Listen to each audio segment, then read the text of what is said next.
ہمارے درمیان تشریف لا چکے ہیں۔ آئیے میں بغیر کسی تاخیر کے آواز دے رہا ہوں خطیب اہل بیت عالی جناب مولانا اکبر حسین صاحب کی خدمت میں مقیم حال کربلا عراق اس وقت ہمارے درمیان تشریف فرما ہے۔ ان کے استقبال کے لیے بآواز بلند نعرہ صلوات،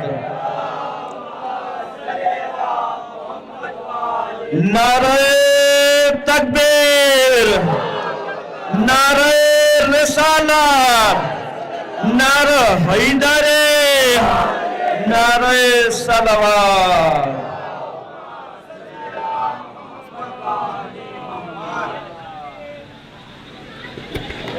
رحم اللہ من قرأ سورة الفاتحہ۔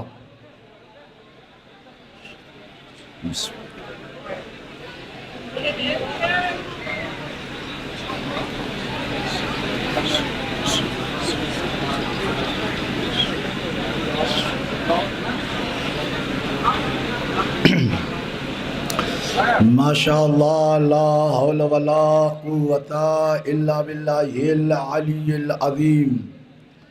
اعوذ باللہ من الشیطان الرجیم، بسم اللہ الرحمن الرحیم۔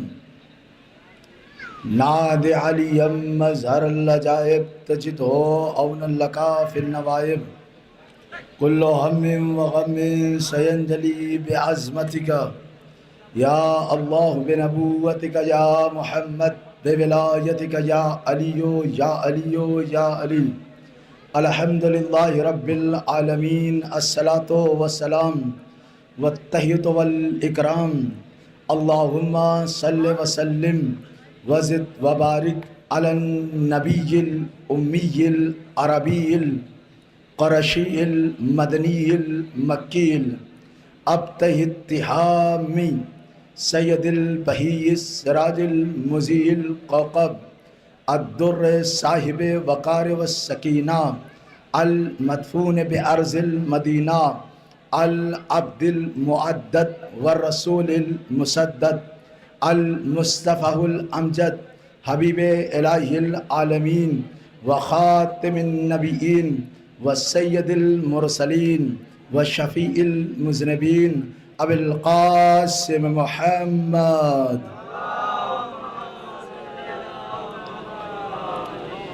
وعلى صاحب الدعوة النبویہ والصولة الحیدریہ والعصمة الفاطمیہ والحلم الحسنیہ والشجاعة الحسینیہ والعباد السجادیہ والمعاصر الباقریہ والآثار الجعفریہ والعلوم الکاظمیہ والعجز الرضویہ والجود التقویہ والنقاوة النقویہ والحیبة العسکریہ والغیبة الالہیة القائم۔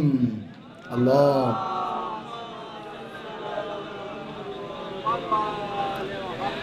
وعلى أهل بيت الطيبين الطاهرين المعصومين المنتخبين المظلومين ولعنة الله على أعدائهم أجمعين من يومنا هذا إلى قيام يوم الدين، أما بعد فقد قال حق سبحانه وتعالى في كتاب مبين وهو أصدق الصادقين وقوله الحق۔ بسم الله الرحمن الرحيم، ان الدین عند اللہ الاسلام۔ صلوات علی محمد وآل۔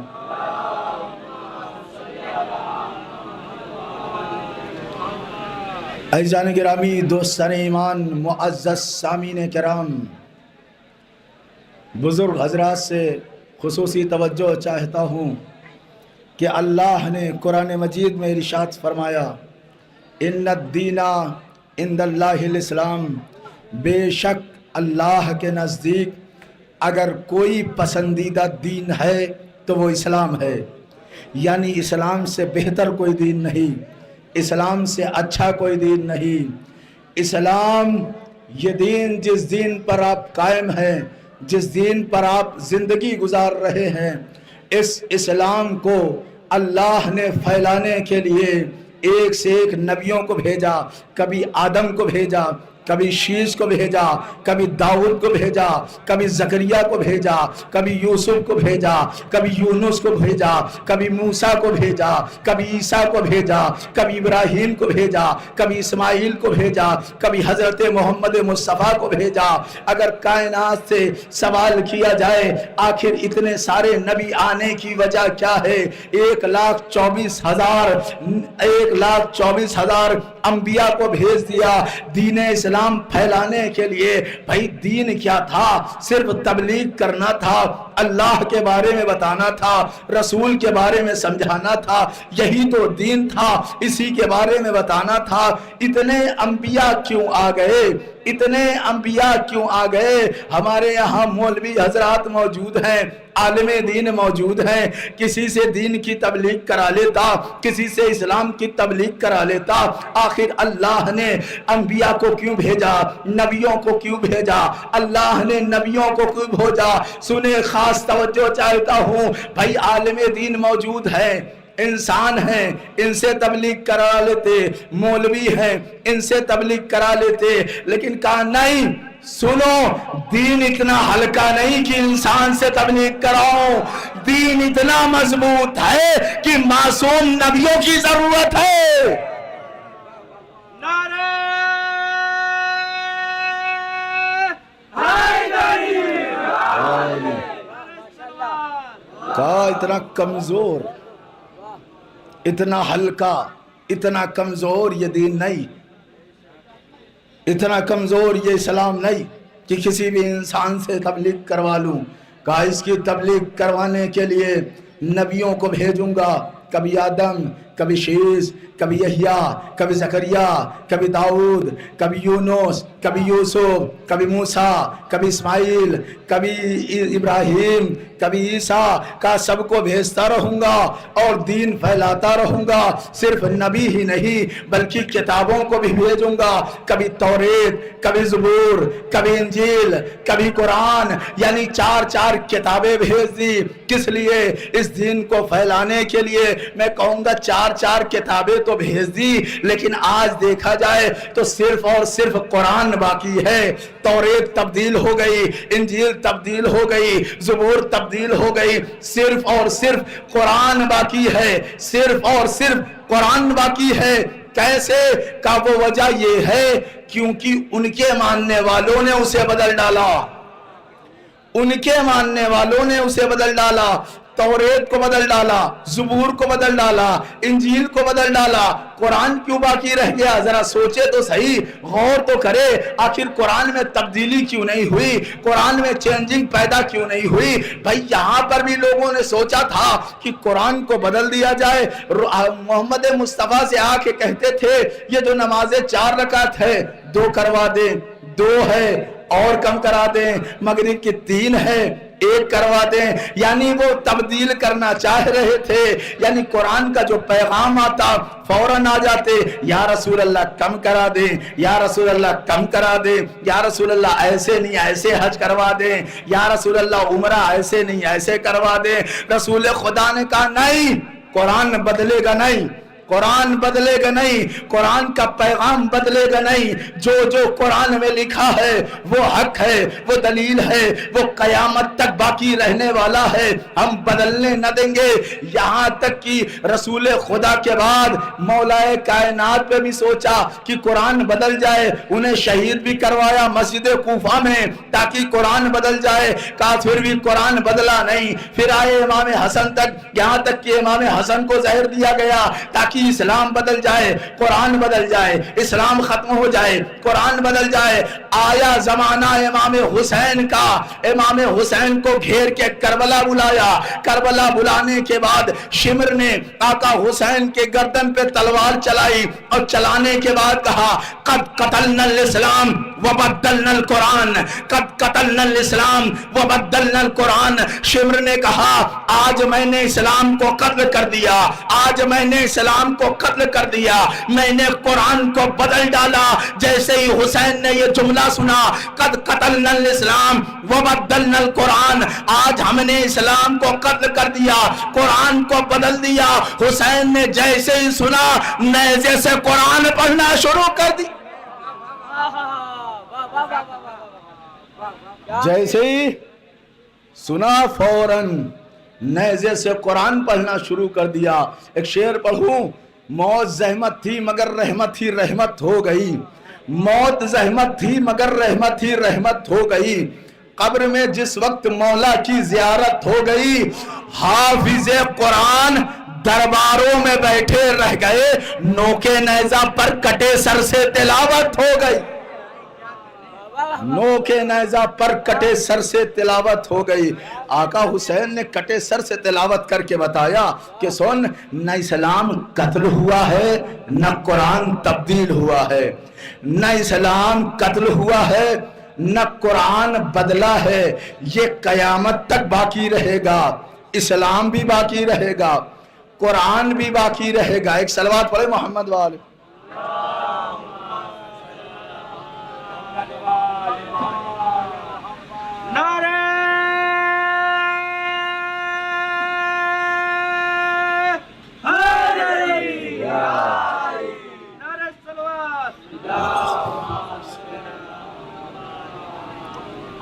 جن لوگوں کو میری تقریر پچھلے سال کی یاد ہوگی انہیں پتا ہوگا کہ اہل سنت کسے کہتے ہیں اور شیعہ کسے کہتے ہیں.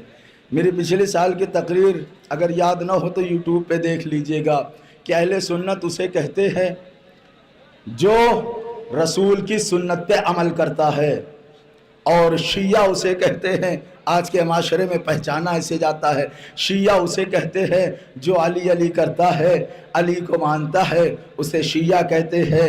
اور جو رسول کی سنت پہ عمل کرتا ہے اسے اہل سنت کہتے ہیں. یہی میرا خطاب تھا پچھلے سال کا، لیکن آج کا خطاب سنیے گا. اہل سنت اگر ہو تو رسول کی سنت پہ عمل کرو. رسول کی سنت کیا ہے؟ آؤ دکھاتا ہوں. رسول کبھی سجدے میں ہے، حسین کو پشت پہ بٹھاتے ہیں. رسول کبھی خطبہ دیتے ہیں، حسین کو آغوش میں لے لیتے ہیں. کبھی رسول بازار میں آتے ہیں تو حسنین کو کاندھوں پہ بٹھا لیتے ہیں. رسول کی سنت بتا رہا ہوں، مصطفیٰ کی سنت ہے. یہ مصطفیٰ کی سنت ہے کہ کاندھوں پہ بٹھانا حسنین کو. میں بتاؤں کیا ہوا تھا؟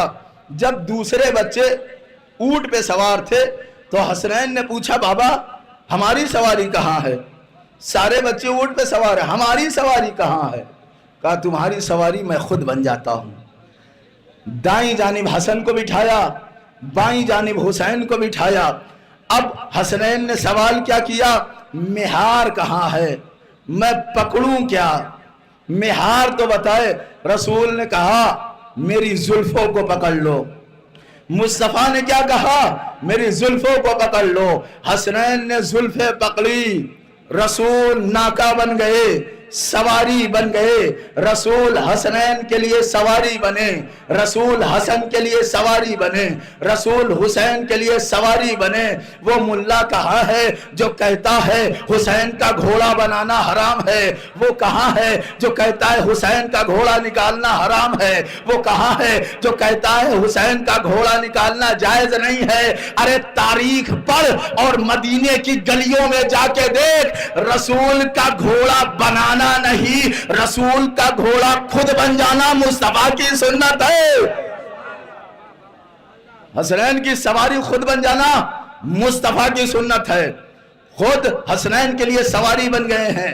کہا آؤ میرے اوپر سوار ہو جاؤ، میں تمہاری سواری بناتا ہوں، میں تمہاری سواری بن جاتا ہوں. اب ایک جملہ میں یہاں پہ اور کہوں گا کہ بھائی جب رسول کی یہ سنت ہے کہ حسنین کو اپنے کاندھوں پہ بٹھا لیتے ہیں تو بھائی آپ بھی سنت پہ عمل کریں نا. آپ ہیں نا رسول کی سنت پہ عمل کرنے والے، آپ بھی سنت پہ عمل کریں. آپ سنت پہ کیسے عمل کریں گے؟ آپ کہیں گے بظاہر تو امام حسین موجود نہیں ہے، بظاہر تو امام حسین موجود نہیں ہے، ہم کیسے امام حسین کو اپنے کاندھوں پہ بٹھائے؟ مصطفیٰ والوں مصطفیٰ کی باتیں سنو. کیا کہتے ہیں کہ بھائی